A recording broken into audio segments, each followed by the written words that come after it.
Hello everyone, welcome back agritech classes.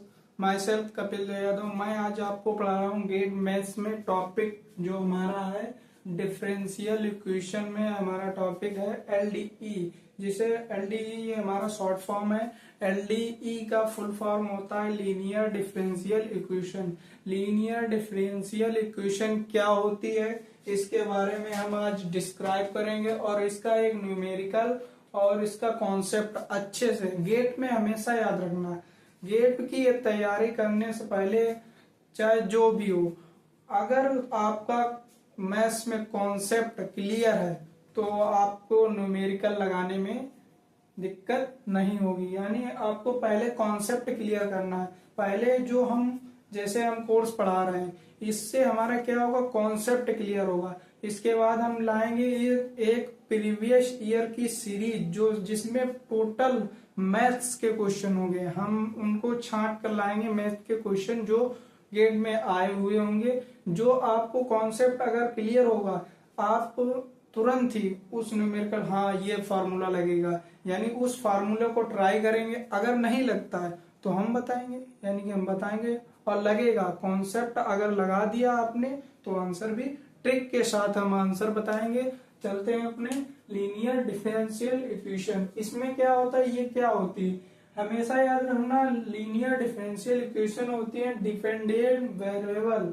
जो dependent variable है it's differential coefficient जो occurring होता है फर्स्ट ऑर्डर, मतलब फर्स्ट डिग्री जो होती है उसमें अकरिंग होता है, और दे आर नॉट मल्टीप्लाइड, ये मल्टीप्लाइड टुगेदर नहीं होती। जैसे आपको एग्जांपल लेकर समझाते हैं। जैसे हमारा एग्जांपल दिया है dy अपॉन dx माइनस के एक्स वाई बराबर क्या है एक्स क्यूब। ये हमारी लीनियर डिफरेंशियल इक्वेशन है या नहीं, गेट में क्वेश्चन 1 मार्क्स में बन सकता है। हमने क्या कहा, गेट में क्वेश्चन 1 मार्क्स में आता है जो 1 मार्क्स वाले बन सकता है, क्योंकि इसमें पूछेगा आपको बताना होगा लीनियर डिफरेंशियल है या नहीं। एक ऑर्डर या डिग्री में से या तो ये वाला क्वेश्चन या ऑर्डर व डिग्री से क्वेश्चन, दोनों में से एक क्वेश्चन 100% आता है। यानी हमारा अब इसमें बताना है आपको एलडीई है या नहीं है। यानी अगर कहीं भी इसका शॉर्ट फॉर्म लिख कर आया एलडीई तो आपको घबराना नहीं है, यही है लीनियर डिफरेंशियल इक्वेशन। यानी आपको बताना है या नहीं है। कैसे चेक करेंगे, यानी हम सबसे पहले ऑर्डर इनकी डिग्री चेक करेंगे। यानी 1 डिग्री है, इसकी भी 1, इसकी भी 1, और इधर जो इधर वाला पार्ट होगा उसकी अगर डिग्री 1 है तो हमारी वही क्या कहलाएगी, लीनियर डिफरेंशियल इक्वेशन। ठीक है, यानी एलडीई सीधे लिखे रहे हैं एलडीई, ये हमारे क्या हुए, लीनियर डिफरेंशियल इक्वेशन। अब आप लोग कमेंट कीजिए ये सेकंड इक्वेशन क्या हमारी लीनियर डिफरेंशियल इक्वेशन है या नहीं। हमेशा अब हमने पहला एग्जांपल ले लिया, आप दो सेकंड लिया, हाँ सर है, लेकिन हम ऐसा भी टॉपिक ले सकते हैं। अगर नहीं हुई तो आपको दिमाग लगाना है, यहाँ पर है या नहीं याद रखना है, यहाँ पर तो है। अब हमेशा अगर एक फंक्शन इसमें दिया एक फंक्शन बाहर दिया, इसकी अगर हम मल्टीप्लाई इसके साथ कर रहे हैं यानी 1 1 बन रहा है, यानी हमारा 1x यानी 1 1 घात बन रही। फिर उसके बाद इसकी मल्टीप्लाई करेंगे तो इसके साथ मल्टीप्लाई करेंगे आप y स्क्वायर आएगा। यहाँ पर हो गया गड़बड़, क्या गड़बड़ हो गया, यहाँ पर हमारी घात कितनी 2 आ गई। यानी हमारी ये जो एलडीई नहीं है ये क्या हो जाएगी, non differential equation, non linear differential equation, यानी नॉन लीनियर डिफरेंशियल इक्वेशन। ठीक, जो नॉन लीनियर ये लीनियर हो गई। लीनियर कैसे पता करेंगे, जिसकी ऑर्डर फर्स्ट में 1 1 हो, यानी उसकी डिग्री 1 1 होनी चाहिए। अगर ऐसा है तो हमारी कौन सी होगी, जल्दी से एलडीई। अगर नहीं है तो हमारा नॉन लीनियर डिफरेंशियल इक्वेशन होगा। आप देखना इसको सॉल्व कैसे, मान लीजिए क्वेश्चन आ गया, उसके लिए स्टैंडर्ड फॉर्म भी होता है, उस स्टैंडर्ड फॉर्म के लिए फार्मूला हमारा होता है। ये आपको 100% याद रखना है। इस कॉन्सेप्ट पर हमारा 2 मार्क्स में क्वेश्चन आता है। आपको सॉल्व करके बताना होगा डायरेक्ट। आप हमेशा याद रखना ई की पावर एक्स वाला क्वेश्चन 100% हमेशा आता है, क्योंकि वो थोड़ा डिफिकल्ट होता है बच्चों को सॉल्व करने में, लेकिन उसका समाकलन और जो इंटीग्रेशन बोलते हैं और अवकलन वो इजी होता है, लेकिन फिर भी दे देते हैं, बच्चे कंफ्यूज हो जाते हैं। यानी हमारा जो फॉर्म स्टैंडर्ड फॉर्म है क्या है, dy upon D X plus P Y बराबर क्यू है, ये हमें यह याद रखना, क्यू है ये हमारा क्यू, ठीक है क्यू, जहाँ पी और क्यू क्या है हमारे फंक्शंस हैं, ठीक, फंक्शन किसके हैं एक्स के, और यहाँ पर इंटीग्रेटर, यानी ये हमारा क्वेश्चन दी होगी, इसके बाद सोल्यूशन कैसे ज्ञात करेंगे, यानी हमारा पहले इंटीग्रेटेड फैक्टर ज्ञात करना है, इसका फुल फॉर्म होता है ई की पावर पी डी एक्स, और दूसरा होता है फिर लास्ट में इसे रखना है और आंसर के लिए y integrated factor is equal to Q integrated factor D X plus C, ठीक है। अब इस पर एक न्यूमेरिकल लेकर आपको सॉल्व कर कर बताते हैं कैसे लगता है एलडीए का क्वेश्चन, ठीक है।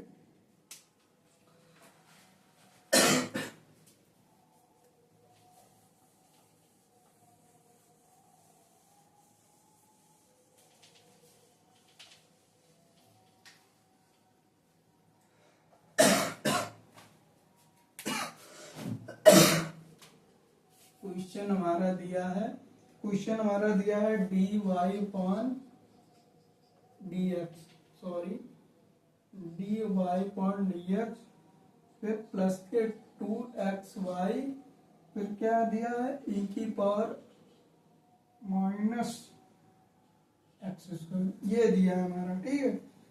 अब आपको बताना है किस पर लिमिट y इक्वल टू 0 बराबर 1, ये हमारा क्वेश्चन दिया है, लीनियर डिफरेंशियल इक्वेशन को सॉल्व करना है। आप क्वेश्चन देखकर आपको घबराना नहीं है, आपको सबसे पहले हमारा कौन सा फॉर्म लिखना है, ये फॉर्म,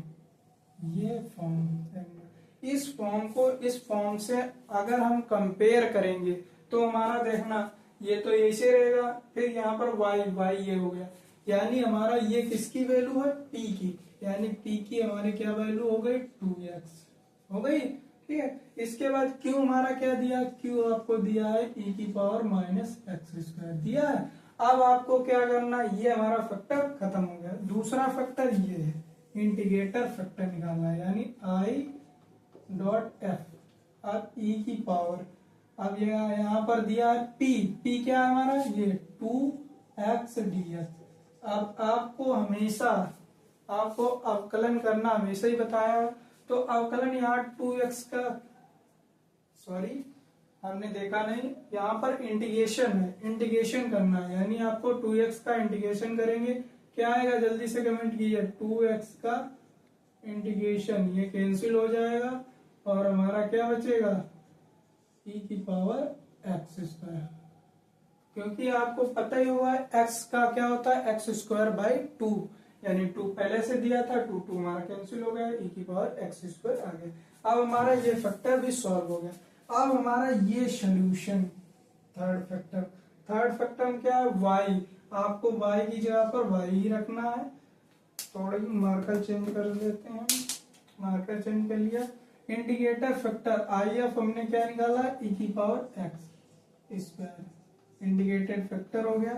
इसके बाद जो हमारा इंटीग्रेटेड फैक्टर हो गया, इसके बाद इंटीग्रेशन है, क्यू हमारा क्या दिया है e की पावर माइनस के एक्स स्क्वायर दिया है, फिर इंटीग्रेटेड फैक्टर हमारा दिया है e की power X square dx plus C, ये हमारा गिवन है। अब आपको कुछ नहीं करना है, इसका इंटीग्रेशन करना है। अब कहोगे देखना, एक ये प्लस में है, एक ये माइनस में, प्लस में कैंसिल हो जाएगा कैंसिल। अब यहाँ पर कितना बचेगा dx प्लस सी बचेगा, यानी यहाँ पर 1 का समाकलन क्या होता है x होता है, यानी हमारा y X square X plus C, ये हमारा आ गया।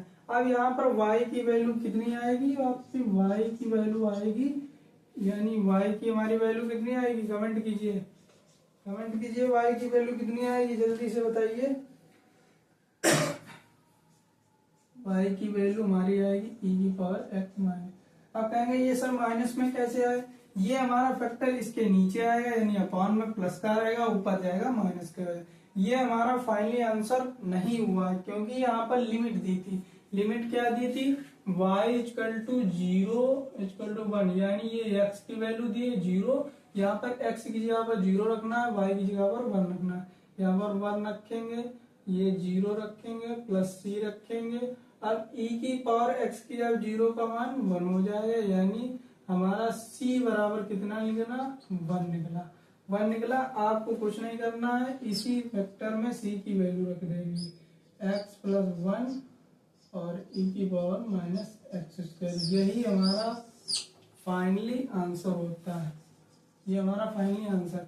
अब एक बात का हमेशा याद रखना, आपको ऑप्शन 4 दिए होते हैं, 4 ऑप्शन में एक ऑप्शन तो यही होगा, आपको पता ही है। एक ऑप्शन यहाँ पर माइनस होगा, याद रखना माइनस, यहाँ पर अगर माइनस हुआ तब भी गलत है, अगर यहाँ पर प्लस हुआ तब भी आपका क्वेश्चन गलत है। और इसमें क्या हो सकता है, 1 माइनस करके दे सकता है, वो भी हमारा गलत। 3 ऑप्शन गलत हो गए, यानी एक ऑप्शन हमारा सही है। ये आज का हमारा कॉन्सेप्ट एंड क्वेश्चन आपको स्टैंडर्ड फॉर्म क्लियर हो गया होगा। चलते हैं नेक्स्ट वीडियो में मिलते हैं। Thank you.